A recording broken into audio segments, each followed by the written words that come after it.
Guys, welcome to channel. இது உங்கள் mister வேணு 8000.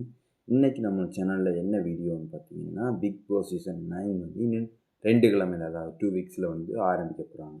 அதுக்கான அஃபிஷியலான டேட்ஸ் எல்லாம் அறிவிக்கப்பட்டு, அதாவது 5ஆம் தேதி வர ஞாயிற்றுக்கிழமை 5ஆம் தேதி வந்து ஃபர்ஸ்ட் வீக்கே ஆரம்பிக்கிறதுக்கு பிளான் பண்ணிட்டாங்க. அதுக்கான எல்லா ஒர்க்குமே ஆல்வேஸ் முடிஞ்சிடுச்சுன்னு சொல்லலாம். எதுக்காக இந்த வீடியோன்னு யோசிச்சிங்கன்னா, இந்த வீடியோனுடைய ஒரு ப்ரோமோத்தில் பார்த்தா ஒரு கதை கேட்போம். என்னென்னா, ஒரு ப்ரோமோ உண்டு. ஒரு ஜஸ்ட் ஒரு புண்ணியத்துக்கு தான் ஒரு ப்ரோமோன்னா என்னென்னா, டீ குடிக்கும்போதே சண்டை வந்துடும். அது வளமையாக அந்த பிக் பாஸ் வீடுனாலே தெரியும் எல்லாத்துக்குமே. என்னது சண்டை, அது ஒரு சண்டைக்கு, அதாவது அங்கே ஒரு சண்டைன்னு இல்லை, அது ஒரு அவங்களுக்கு ஏற்படுற ஒரு மனத்தாக்கங்கள் விளைவாக தான் சண்டைகள் ஏற்படுறது. அதில் தான் பீக் ஆகிறது. இது பிக் பாஸ் வந்து ஒவ்வொரு வருஷமே அந்த சண்டை தான் பீக் ஆகிறது. சரியா, பெரிய லெவலில் வெடிக்கும். நான் எல்லாமே பார்த்துருப்பேன். ஏன்னா நான் தொடர்ந்து 8 சீசனுமே நான் பார்த்துருக்குறேன். எனக்கு அந்த அளவுக்கு அந்த என்ன சொல்கிறது, வயலன்ஸ் எபிசோட்ஸ் நான் அந்த அளவுக்கு பார்க்க மாட்டேன். அதெல்லாம் ஸ்கிப் பண்ணிடுவேன்.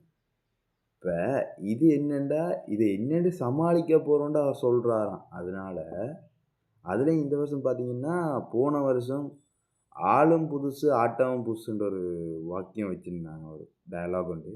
இந்த வருஷம் பார்க்கத்தான் புரியும் என்ற ஒரு ஏதோ ஒரு டயலாக் ஒன்று வச்சுருந்தாங்க. டயலாக் வரல, நான் சொல்லுவேன். அப்புறம் நான் ஆட் பண்ணிட்டேன். என்னென்னா, இந்த ஒரு இதில் என்ன சொல்ல வராங்கன்னா, அவங்க வந்து பெரிய லெவலில் செய்கிறாங்களாம். பெரிய லெவலில் இருக்கப்போ தான் அதை மெயின் பண்ணுறாங்க. போன வருஷமே நமக்கு தெரிஞ்சிருக்கும், இவ்வளோ பெரிய ஒரு ஸ்டெப்ஸு, இது ஒரு வீடு அந்த அளவுக்கு கண்டு இல்லை. என்ன ஃபர்ஸ்ட் டே அதுக்குள்ளே குழப்பி விட்டாங்க. என்ன 2 பக்கமும் பிரித்து இது செஞ்சு அது செஞ்சு. ஆனால் இந்த வருஷம் அதெல்லாம் இல்லை. இந்த வருஷம் ரொம்ப நார்மலாக ஒவ்வொரு வருஷம் பண்ணுற மாதிரி தான் பாய்ஸ் அண்ட் கேர்ள்ஸ் ரெண்டையும் கலந்து ஒரே மாதிரி தான் நடக்க போகுது. டாஸ்கெல்லாம் இந்த மாதிரி எல்லாமே அறிவிச்சுக்காங்க. அதே மாதிரி இப்போ 100% சொல்கிறத விட ஒரு 95% வந்து இவங்க உள்ளே போவாங்க என்று ஊர்ஜிதம் செய்யப்பட்ட கண்டஸ்டன்ஸ் வந்து போகிறதுக்கான வாய்ப்புகள் இருக்குது. ஆனால் இவங்க தான் போவாங்கன்றது நமக்கு தெரியாது. அதுலேயும் வர 5ஆம் தேதி தான் நமக்கு தெரியும். இன்றைக்கி வந்து டேட் வந்து 28 செப்டம்பர் 2025. அதாவது இன்றைக்கு 28ஆம் தேதி. அதாவது வார 5ஆம் தேதி 5ஆம் தேதி ஞாயிற்றுக்கிழமை வந்து இது வந்து ஆரம்பிக்க போகிறாங்க. பிக் பாஸ் சீசன் 9 வந்து கிராண்ட் லான்ச் ஆகுது. அன்னைக்கு தான் நமக்கு தெரியும் யார் யார் எந்தெந்த கண்டஸ்டன்ஸ் உள்ளே போகிறாங்கன்ற. அதுக்கு முன்னுக்கு இவங்க கன்ஃபார்மாக போவாங்கன்னு சொல்கிறதெல்லாம் எனக்கு அந்தளவுக்கு நல்லதாக படல. ஏன்னு சொன்னால், நாம் ஒரு இதில் இருந்தால் இப்போ அங்கே இருக்கிற அந்த ஜட்ஜஸ் தான் முடிவு பண்ணணும். ஏன்னா இப்போ ஒரு பிக் பாஸ் வீட்டுக்குள்ளே அனுப்ப போகிறாங்கன்னா அவங்களுக்கு அந்த ஒரு லெவல் இருக்கணும்னு சொன்னால், அவங்க வந்து அந்த போய் வீட்டுக்குள்ளே அவங்க தாக்கு பிடிச்சி நிற்கணும். இப்போ எல்லாருமே என்ன சொல்கிறது, கிராண்ட் ஃபினாலே வரைக்கும் வர மாட்டாங்க தானே. ஒவ்வொருத்தரும் ஒவ்வொரு மாதிரி போவாங்க. இப்போ 1 வீக்கில் போகிற ஆள் இருக்குது. ஏன் 1 மந்த் கழித்து கூட ஒரு ஆள் போகலாம். ஏன்னு சொன்னால், இது 100 நாள் 106 நாள் கேம் இது. இதில் யார் யார் உள்ளே இருக்க போகிறாங்க, யார் யார் வெளியே போகிறாங்கன்றது நாம் தான் முடிவு பண்ண போகிறோம். ஏன்னா நம்ம ஓட் பண்ண போகிறோம் அவங்களுக்கு, கண்டஸ்டன்ஸுக்கு. யார் ஃபைனலிஸ்ட்டாக செலக்ட் பண்ண போகிறாங்க, யார் ஃபைனல் கிராண்ட் ஃபினாலில் அந்த கப்பை வாங்க போகிறாங்கன்ற ஒரு எதிர்பார்ப்பு இப்போவே நமக்குள்ளே வர ஆரம்பிச்சிச்சு. அதுக்கான காரணம் பிக் பாஸ்னாலே ஒரு தனியான ஒரு வைப்புன்னு தான் நான் சொல்லுவேன். நான் கடந்த 7 சீசனாக நான் பார்த்துட்ருக்கேன். நான் ஃபர்ஸ்ட் சீசன், செகண்ட் சீசன் பார்க்கல. அதுக்கு பிறகு உள்ள 3rd சீசன்லேருந்து நான் பார்த்துட்ருக்குறேன். ரொம்பவுமே இதாக போயிட்டுருக்கு. வேறு லெவலில் போயிட்டு இருந்துச்சு பிக் பாஸ். போன வருஷம் கொஞ்சம் குழம்புன மாதிரி இருந்தாலும் இந்த வருஷம் அந்த எதுவுமே இருக்காது. ஏன்னா போன வருஷம் தெரியும், ஆளும் புதுசு, ஆட்டமும் புதுசு. ஏன்டா அவர் ஏற்கனவே நமக்கு எல்லாத்துக்குமே புரிய வச்சுட்டாரு. ஏன்டா போன வருஷமே பார்த்துருப்பீங்க விஜய் சேதுபதினால கொஞ்சம் அது கொஞ்சம் தடுமாறினாலும், ஆனால் எப்படியோ அந்த சீசனை வந்து கொஞ்சம் ஸ்டேபிள் பண்ணி செஞ்சு கொண்டு போயிட்டார். ஆனால் இந்த வருஷம் வந்து அவர் கொஞ்சம் இதாகிட்டார், கொஞ்சம் பீக் லெவலில் வந்துட்டார். இந்த வருஷம் வேறு லெவலில் ஃபன்னாக இருக்க போன்னு தான் நான் சொல்லுவேன். அதுலேயும் அவர் ஃபர்ஸ்ட் சீசன் அந்த போன வருஷம் சீசன்லேயே சும்மா கண்டஸ்டன்ட்லாம் வச்சு செஞ்சுருப்பார். இந்த வருஷமும் எந்தெந்த கண்டஸ்டன்ஸை வச்சு செய்ய போகிறான்னு தெரியலை. எனவே பொறுத்திருந்து தான் பார்க்கணும். அதுக்கு முன்னுக்கு இந்த மாதிரி ரூமர்ஸ் கிளப்புற யூடியூபர்ஸ்க்கு நான் சொல்ல விரும்புகிறது, நமக்கு வேலை வந்து பார்க்குறது, ஓட் பண்ணுறது, போடுறது. அப்படி இல்லையா நீங்கள் ரிவ்யூ பண்ணுங்க, பிக் பாஸை பற்றி ரிவ்யூ பண்ணுங்க. எதுக்கு கண்டஸ்டன்டையும் பண்ண சொல்லுங்கள். ஆனால் இவங்க கன்ஃபார்மாக அடித்து சொல்கிறேன் இவங்க தான் போவாங்கன்னு சொல்லாதீங்க. அது மூடத்தனம் தான் நான் சொல்லுவேன். ஏன்னு சொன்னால் இவங்க போவாங்கன்றதை நீங்கள் சொல்லுவீங்களா? நீங்களா போய் அங்கே ஜட்ஜ் பண்ணீங்க? இப்போ பிக் பாஸ் வீட்டுக்குள்ளே அனுப்புறதுக்கு முன்னுக்கு பிக் பாஸ் அந்த கண்டஸ்டண்ட்டை தெரிவு செய்கிறதுக்கு ஒரு ஜட்ஜஸ் இருப்பாங்க தானே, அந்த ஜட்ஜஸ் தான் முடிவு பண்ணணும் இவங்க தான் உள்ளே போகணும், ஃபைனலாக இவங்க தான் உள்ளே போகிறாங்க என்றதை அவங்க முடிவு பண்ணுறதா அங்கே முடிவு. அதுக்கப்புறமா முடிவு பண்ணுற இவங்க தான் இருக்கணும், இவங்க தான் வெளியால் போகணுன்றது, இவங்க தான் ஃபைனலிஸ்ட்டாக வரணுன்றதை முடிவு பண்ணுறது கூட நாங்கள் தான் இருக்கலாம். ஆனால் அந்த வீட்டுக்குள்ளே போகிறது என்றது அங்கே இருக்கக்கூடிய பிக் பாஸுக்கு உள்ள கண்டஸ்டன்ஸை அனுப்புறதுக்கு முடிவு செய்கிறது அங்கே இருக்கிற ஜட்ஜஸ். அவங்க கொஞ்சம் பேர் ரெடி பண்ணி அவங்க தான் செய்வாங்க. அவங்களிருந்து 18 பேர், 18 மெம்பர்ஸ், 18 கண்டஸ்டன்ஸை வந்து உள்ளே அனுப்புவாங்க. அதனால வந்து நீங்கள் ரிவ்யூ பண்ணுறத நான் வந்து இது செய்ய விரும்பலை. என்னென்னு சொன்னால் நீங்கள் வந்து பண்ணுறது ஓகே, ஆனால் இவங்க கன்ஃபார்மாக போவாங்க, இவங்க தான் போகிறாங்க, இவங்க அடித்து சொல்லுவேன் இவங்க போகிறாங்க அப்படிலாம் இல்லை. அது யார் அங்கே முடிவு பண்ணுறாங்களோ அவங்க தான் அந்த ஃபைனலிஸ்ட்டாக போவாங்க. சரியா? நீங்கள் நினைக்கிற மாதிரி சரி ஓகே, நீங்கள் சொன்ன மாதிரியே நீங்கள் சொன்னதுலேருந்து ஒரு 2-3 பேர் போவாங்கன்னு வைங்களேன். அப்போ மிச்சாக்கள்லாம் அப்போ அது உங்களை சப்ஸ்கிரைப் பண்ண அந்த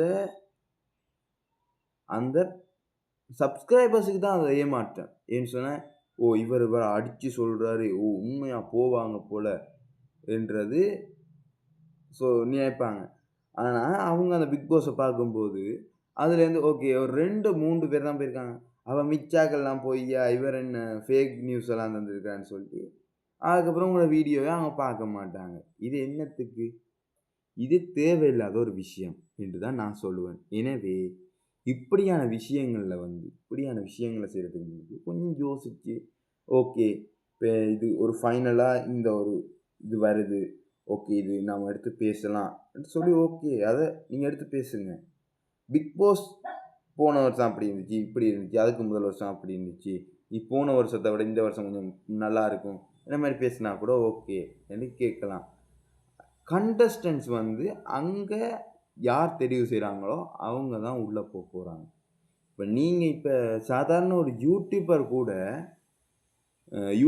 கூட உள்ளே அனுப்புறதுக்கான வாய்ப்புகள் இருக்குது. இல்லை யாருங்க குத்தம்னு அதுக்குண்டு எல்லாமே இதுலேயே மீடியாலேயே வேலை செய்கிறவங்க எல்லாத்தையுமே கொண்டு வந்து உள்ளே திணிச்சா அது ஒரு கேம் இல்லை. எல்லாரையும் கலந்து அனுப்புகிறதான் கேம். அதே மாதிரி தான் எல்லாத்துலேருந்துமே எல்லாரும் போவாங்க, ஒவ்வொரு துறைகளுக்குள்ளேருந்தும் ஒவ்வொருத்தர் போகிறாங்க. ஏன் ரவீந்தர் ஒரு சாதாரண ஒரு டைரக்டர், அதாவது ஒரு மூவி அண்ட் அவன் ஒரு விமர்சனம் செய்யக்கூடிய ஒருவர், அவருக்கு அந்த வாய்ப்பு கிடைச்சதுக்கான காரணம் வந்து அவருடைய திறமை. அவற்றை திறமை என்ன? ரிவ்யூ.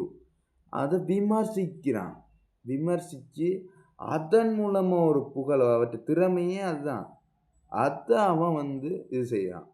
அதனால தான் அவர் வந்து உள்ளே போனாரே தவிர அவங்க சொல்லி இவங்க சொல்லி இன்ஃப்ளூயன்ஸ் யூஸ் பண்ணி யாருமே உள்ளே போகிறதில்ல. அதே மாதிரி இது ஒரு ரியாலிட்டி ஷோ. இது ஒரு 100 டேஸ், அதாவது 160 டேஸ் வந்து ஒரு மிகப்பெரிய ஒரு ரியாலிட்டி ஷோ. இது வரைக்குமே எங்களுடைய ஆசிய கண்டத்தில் வந்து இப்படி ஒரு மிகப்பெரிய ஒரு லெவலில் மிகப்பெரிய ஒரு ஷோ வந்து ரியாலிட்டி ஷோ வந்து எந்த ஒரு இடத்துலையுமே நடத்தினதில்லை. 100 நாள் ஷோ வந்து இது வரைக்கும் நடத்தினதில்லை. ஆசிய கண்டத்தின் அடிப்படையில் நடத்தினதில்லை. இது வந்து கடந்த 9 சீசனாக, அதாவது இப்போ இந்த சீசனும் வரப்போதில்லை, அப்போ 9 சீசன் தான் சேர்த்து சொல்லணும். கடந்த 9 சீசனாக அவங்க நிலைச்சி கொண்டு வராங்க தமிழில். அதுவே ஒரு பெரிய வெற்றி தாங்க. பிக் பாஸுக்கு அது ஒரு தனி வெற்றி. இப்போ தெலுங்கில் வந்து அவங்க 13 14ஆவது கொண்டு போகலாம், அது பிரச்சனை இல்லை, அது அவங்களோட பிரச்சனை. நம்ம வந்து தமிழர்கள், சரியா, நம் தமிழர்கள் ஒரு சீசனை முதலாவது சீசன்லேயே ஆரம்பித்து கொஞ்சம் ஃப்ளாப் ஆகிட்டா என்ன செய்வோம், நாங்கள் வந்து நிப்பாட்டிடுவோம், ஓகே விட்டுருவோம். ஆனால் அப்படியுமே இது செஞ்சாலுமே இப்போ போன வருஷம் கொஞ்சம் சொதப்பிடுச்சு, எல்லாம் அந்தளவுக்கு இது இல்லை இன்னொன்று அவங்க நிப்பாட்டிருக்கலாமே, ஏன் நிப்பாட்டல? ஏன்னா மக்களுக்கு இது கட்டாயம் தேவை, மக்கள் இதை விரும்பி பார்க்குறாங்க என்றதான் அவங்களோட விருப்பம். அவங்களுக்கு நம்ம ஃப்ளப்பான என்ன திருப்பி திருப்பி முயற்சி பண்ணுவோம்ன்றதுக்காக தான் அவங்க முயற்சி செய்கிறாங்க. அதில் நீங்கள் போய் குறை சொல்ல போகாதீங்க. அதே மாதிரி அவங்க கண்டஸ்டன்ட்ஸ் அவங்க தான் ரெடி பண்ணுவாங்க. கண்டஸ்டன்ஸை வந்து அவங்க தான் ரெடி பண்ண போகிறாங்க. அந்த கண்டஸ்டன்ஸை ரெடி பண்ணுறது மட்டும்தான் அவங்களே தவிர, அந்த கண்டஸ்டன்ஸ் உள்ளே போவாங்கள்ல அந்த நிமிஷத்துலேருந்தா அவங்க நமக்காக உழைப்பாங்க, அவங்க நமக்காக இருப்பாங்க. நாம் பார்ப்போம், நாம் என்ன ரிவ்யூ பண்ணுவோன்றது யோசிப்பாங்க. அந்த 100 நாளும் அந்த உள்ளே இருக்கக்கூடிய அந்த கண்டஸ்டன்ஸுக்கு தான் தெரியும் அவங்களுடைய வேதனைகள், அவங்களுடைய இன்ப துன்பங்கள், அவங்களுடைய குடும்பத்தை பிரிஞ்சு வந்திருப்பாங்க, அவங்களோட குழந்தைகளை பிரிஞ்சு வந்திருப்பாங்க, ஹஸ்பண்ட்ஸை பிரிஞ்சு வந்திருப்பாங்க, எவ்வளவோ விஷயங்களை வந்து பிரிஞ்சு வந்திருப்பாங்க. இப்போ ஒரு சீரியலில் வந்து அவங்க வந்து இது செஞ்சு கொண்டிருக்கிறாங்கண்டா, கமிட்டாக இருக்காங்கன்னா அதை கூட அவங்க ட்ராப் பண்ணிட்டு இவ்வளோ பெரிய ஆப்பர்ச்சுனிட்டியை தேடி வந்திருக்காங்கன்னா நாம் அதை வந்து கொஞ்சம் புரிஞ்சு கொள்ளணும். ஓகே, நாம் வந்து அதை கொஞ்சம் புரிஞ்சு கொள்ளணும். அதை விட்டுட்டு அவங்க உள்ளே போன உடனே இவங்க சரியில்லை அவங்க சரியில்லைன்னு பார்த்தா அடுத்த நாள்லேருந்து ரிவ்யூ, என்னடா விமர்சனம், அவங்கள பற்றி விமர்சனம், இவங்கள பற்றி விமர்சனம். கொஞ்ச நாள் பார்த்தா போன வருஷம் சீசன் நான் பார்த்ததில் ஜாக்லின் வந்து ஓவர் பொசசிவாக இருக்கிறாங்க, ஓவராக கோவப்படுறாங்கன்னா நிறைய பேர் சொன்னாங்க. ஆனால் இதுவே அவங்க வெளியால் போனோன்னு அந்த 102வது நாள் அவங்க வெளியாக போகும்போது சொன்னாங்க, அதே ரிவ்யூவர்ஸ் சொன்னாங்க, இவங்க ஏன் போனாங்க, இவங்க இருந்திருந்தால் இவங்க தான் வின் பண்ணியிருப்பாங்கன்ட்டு ஒரு இது இருந்துச்சு, அது எனக்கே தெரியும். அப்போ அப்படி சொன்னவங்க கூட அதுக்கப்புறமா அந்த அவங்க போகும்போது இவங்க வந்திருக்கலாமே, ஃபைனலிஸ்டாக செலக்ட் ஆகி இவங்க கிராண்ட் ஃபினாலே வரைக்கும் வந்திருந்தா கூட பரவாயில்லையே, கிராண்ட் ஃபினாலே வரைக்குமே அவங்க தாக்கு பிடிச்சிருந்துருக்குறாங்கல்ல. 102 நாள்ன்றது சாதாரண விஷயமாங்க. ஒரு கண்டஸ்டன்ஸ் வந்து 17 பேருமே இப்போ அந்த 100 நாள் இருக்க போகிறதில்ல, ஒவ்வொரு கண்டஸ்டன்ஸாக போவாங்க, ஒவ்வொரு கண்டஸ்டன்ஸாக உள்ளே வருவாங்க. அது வந்து அவங்களுடைய இது. ஏன்னா இப்போ கொஞ்சம் கொஞ்சம் கொஞ்சமாக ஒவ்வொரு கண்டஸ்டன்ஸாக அவங்க வெளியால் எடுக்கணும். அது எதன் மூலமாக எடுப்பாங்க? எங்களுடைய ஓட்டிங் மூலமாக தான் அவங்க எடுப்பாங்க. மக்களுடைய ஓட்டிங்கை வச்சு தான் அடுத்த கண்டஸ்டன்ஸ் ஆறு உள்ளே இருக்க போகிறது, ஆறு வெளியால் வரப்போகிறன்றத அவங்க தான் முடிவு செய்வாங்களே தவிர நாம் இல்லை. நாம் வந்து ஓட் பண்ண போகிறோம். யாருக்கு ஓட் பண்ண போகிறோம்? இப்போ நமக்கு தெரியுமா இவங்களுக்கு கூட இருக்கும், இவங்களுக்கு கூட இருக்கும்? இல்லை, அந்த ஹோஸ்ட் பண்ணக்கூடியவர் தான் அந்த வெளியால் அனுப்புகிற அன்னைக்கு தான் அதை வந்து ரிவ்யூ பண்ணுவார். இவர் தான் வெளியால் வரப்போகிற, இவர் தான் சேஃப் பண்ணிருக்க, இவர் சேஃப் ஜோனில் இருக்கிற, இவர் இதில் இந்த ஜோனில் இருக்கிற, அந்த ஜோனில் இருக்கான்னு சொல்லித்தான் கடைசியாக இவரை வெளியால் கொண்டு வந்துடுவாங்க. அது அவங்களுடைய இது. ஏன்னா இப்போ ஃபைனலுக்குள்ளே கொஞ்சம் இதை வந்து எடுக்கணும். இப்போ அதாவது வாரம் நடக்கிறது, இப்போ ஒரு 90வது நாள் 95வது நாள்லேருந்து என்ன செய்வாங்க, டெய்லி ஒரு கண்டஸ்டன்ஸாக கொஞ்சம் கொஞ்சமாக குறைச்சிட்டு வருவாங்க. அதுக்கப்புறம் 2-3 நாள் போக விட்டு ஒரு கண்டஸ்டன்ஸாக போக வச்சு கடைசியாக வந்து 5 கண்டஸ்டன்ட்ஸ் மிஞ்சுவாங்க தானே. அது அந்த கடைசி அந்த 5 கண்டஸ்டன்ட்ஸ்லேருந்து கடைசியாக 2 பேரை வெளியால் அந்த அந்த கிராண்ட் ஃபினாலே அண்டைக்கு வந்து வெளியேற்றுவாங்க. அதுலேருந்து கடைசியாக 3 பேர் தெரிவு செய்கிறாங்க. அதுலேருந்து ஃபைனலாக கிராண்ட் இது செய்கிறது, அதாவது வின்னர் தெரிவு செய்கிறது. அப்போ அது அவங்கள பிரச்சனை. நாம் வந்து ஓட் பண்ண போகிறோம், நாம் பார்க்க போகிறோம், நாம் இது செய்வோம், எல்லாமே பண்ணுவோம். ஆனால் இவங்க போகிறாங்க, அவங்க தான் போகிறாங்க, அவங்க தான் வின் பண்ணுவாங்க, இவங்க தான் வின் பண்ணுவாங்க, இவங்க இருக்கவே மாட்டாங்க, 2 கிழமையில் போயிடுவாங்க, 3 கிழமையில் போயிடுவாங்கன்னு சொல்கிறத விட்டுட்டு இன்னும் தொடங்கவே இல்லை. அதுக்குள்ளே இவங்க இருப்பாங்களா, அவங்க போகிறாங்க, இவங்க இருப்பாங்க என்ற கதையை வந்து நம்ம கொஞ்சம் நிப்பாட்டுவோம். சரியா? ஃபஸ்ட்டு ஆரம்பிச்சிடட்டும் அவங்க. சரியா? அதுக்கப்புறமா நம்மளுடைய விமர்சனங்களை வந்து நாம் முன்வைக்கலாம். அதுக்கு முன்னுக்கே ஒரு கணிப்பில் வந்து முன்வைக்கிறது வந்து தவறு. எனவே இந்த வீடியோவை பார்க்குற யூடியூபர்ஸ், நீங்கள் என்னை பற்றி என்ன சொன்னாலும் எனக்கு கவலையுமே இல்லை. என்ன வேணாலும் சொல்லிக்கோங்க, நான் உண்மையாக தான் சொல்கிறேன். நீங்கள் வந்து ஃபஸ்ட்டு வந்து யோசிங்க, இவங்க ஏன் போகிறாங்க, இவங்க போவாங்களா, வாய்ப்பு இருக்கா, வாய்ப்பு இருந்தால் சொல்லுங்கள். அதை விட்டுட்டு இவங்க தான் இவங்க போவாங்கன்னு அடித்து சொல்லாதீங்க. ஓகே? அடித்து, அதாவது நான் சத்தியம் வந்து சொல்கிறேன் இவங்க போகிறாங்க அதெல்லாம் சொல்லாதீங்க. சரியா? அது அவங்க பிரச்சனை. அதான் அவங்க போகிறதுக்கான திறமை இருந்தால் மட்டும் அவங்க போவாங்க. அதை விட்டுட்டு இவங்க போவாங்க, அதெல்லாம் அவங்கள பிரச்சனை. சரியா? நமக்கு வேலை, நாம் ஓட் பண்ணுவோம், பார்ப்போம், ரிவ்யூ பண்ணுவோம், அதை பற்றி கதைப்போம். அது ஃபஸ்ட்டு அந்த இதை வந்து தொடங்கட்டுமே, அவங்க வந்து தொடங்கட்டும். இப்போ ஒரு சில சேனல்ஸ் நான் வந்து பார்த்துருக்கேன், என்னென்னா நார்மலாக வீடியோஸ் வரவே வராது. பார்த்தா பிக் பாஸ் அந்த நெருங்கிறதுக்கு ஒரு 2 மாதத்துக்கு முன்னுக்கே வந்து கதைக்க ஆரம்பிச்சிடுவாங்க. அம்மா இந்த பிக் பாஸ் தொடங்க போது, பிக் பாஸுக்கான லோகோ வந்துடுச்சு, அவர் தான் ஹோஸ்ட் பண்ண போகிறார், இவர் ஹோஸ்ட் பண்ணலையா, விஜய் சேதுபதி இல்லையா, நயன்தாராவா, அதுவா இதுவா. இப்போ போன வருஷம் சீசனை பார்த்தா பெரிய ரிவ்யூவெல்லாம் வந்துச்சு. என்னென்னா இந்த வருஷம் கமலஹாசன் இல்லையாம், சிம்பு செய்ய போகிறார், நயன்தாரா செய்ய போகிறாங்களாம். என்னங்க லாஜிக் இது? அது யார் செஞ்சால் உங்களுக்குங்க? நீங்கள் பாருங்களேன். நீங்கள் என்ன ஹோஸ்டியாக பார்க்க போகிறீங்க, உள்ளுக்குள்ளே இருக்கிற கண்டஸ்டன்ஸை பார்க்க போகிறீங்க, அவங்க என்ன செய்கிறாங்களோ அதைத்தான் நீங்கள் பார்க்க போகிறீங்க. நீங்கள் ஹோஸ்டிட போகிறீங்க. ஹோஸ்ட் எவன் செஞ்சால் என்ன? அவன் 2 நாள் வந்து செஞ்சுட்டு அவனில் பாட்டில் சம்பளத்தை வந்துட்டு போயிடுவான். இப்போ 100 நாள் இருந்து உங்களுக்காக கஷ்டப்பட போகிறது அவன் தானே, அந்த வீட்டுக்குள்ளே இருக்கிறவன் தானே. எந்த விதமான தொடர்புகளும் இன்றி உள்ளே இருக்க போகிறான். அதுவும் யாருன்னே தெரியாது, இதுவரையும் சந்திச்சிருக்கவே மாட்டாங்க சில பேர்லாம். ஆனால் அவங்கெல்லாம் சேர்ந்து தான் அந்த வீட்டுக்குள்ளே இருக்க போகிறாங்க. அப்போ அவன்கிட்ட மனநிலையை நீங்கள் யோசிச்சு பாருங்களேன். இப்போ ஏற்கனவே சந்திச்சிருக்கலாம், இப்போ ஒரு சீரியலில் கூட கனெக்ட் ஆகி அந்த 2 பேர் கூட இருந்திருக்கலாம், அந்த 2 பேர் ஹீரோயின் ஹீரோ கூட அந்த இதுக்குள்ளே இருந்திருக்கலாமே. அப்போ அதுக்குள்ளே எவ்வளோ பேர் தெரியாத ஆட்கள் வருவாங்க. அதெல்லாம் அவங்களோட மனநிலையை நாங்கள் வந்து ஃபஸ்ட்டு புரிஞ்சு கொள்ளணும். எனவே இந்த வீடியோவை பார்க்குற நீங்கள் ஃபஸ்ட்டு நீங்கள் புரிஞ்சு கொள்ள வேண்டியது, யாரையும் புண்படுத்துகிற மாதிரி கேட்காங்கன்னு சொன்னால், இப்போ அவங்களுக்கு உள்ளே இருக்கிற அவங்களுக்கு தெரியாது. ஆனால் அவங்க இப்போ வெளியால் வந்துட்டாங்கன்னா ஒரு வேளை நீங்கள் பண்ணியிருக்கிற வீடியோவை பார்த்துட்டு அவங்க கொஞ்சம் மனசு கஷ்டப்படுவாங்க தானே. அதுக்கு நாம் இடம் கொடுக்கக்கூடாது என்றதான் என்னுடைய கருத்து. என்னன்னா, என்னை பற்றி நீங்கள் என்ன நினைச்சு என்ன சொன்னாலுமே எனக்கு கவலை இல்லை.